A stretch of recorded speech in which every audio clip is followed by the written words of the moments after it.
It's Chris here with your fishing forecast for December 4th. We're into December and winter steelheading is upon us. There's still some great opportunities out there if you're willing to get out in the cold.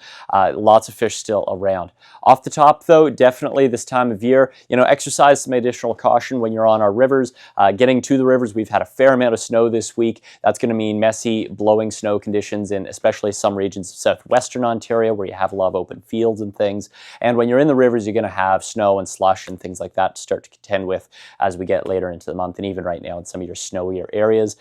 Ice flows can become hazardous as they come down the river and potentially knock you over. So definitely not trying to scare anyone off the river, but at the same time, just a little extra caution and realize what time of year we're in here.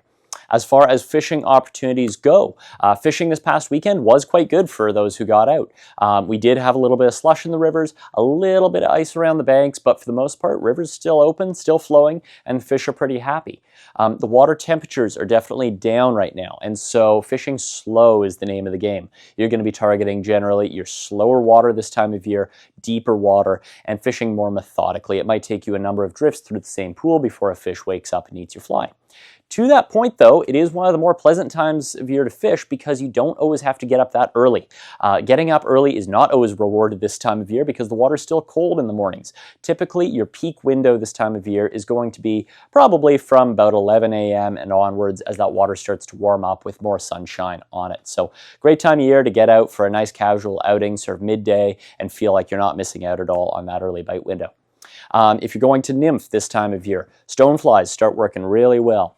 Eggs definitely produce either in pale colors like light peaches in clear water or in sort of chartreuse and brighter colors when you have that lower light condition in the morning. And then, of course, worms. Worms start working really well this time of year. It's just a nice, appetizing looking meal, potentially a lot of calories for those fish, and they just cannot pass them up. So always a good bet as well. If you're going to swing flies, definitely heavier sink tips and heavier flies can be a great asset this time of year to help, again, get down a little bit lower to those fish's level and help slow your swing down, dig in a little bit better as well. So that's what I'd be thinking about. Looking at this weekend looks nice. Yes, we have some colder temps leading into the weekend, but starting about Sunday, temperatures start to flip. We start to get into the positives again, and beyond that, we even have some rain and mid-single-digit temps next week. So by no means are we done with steelhead yet this year. There's still a lot of potential out there, but for right now, target those midday windows. Be heads up and alert when you're on the river. If you're nymphing, maybe bring in a little extra split shot. If you do have some slush on the water, that's a great way to sort of get through that and get down to those fish and still fish really productively. So as always, if you need any help figuring out where to go this weekend or what to fish, let us know. I'd be happy to help you out. Good luck out there.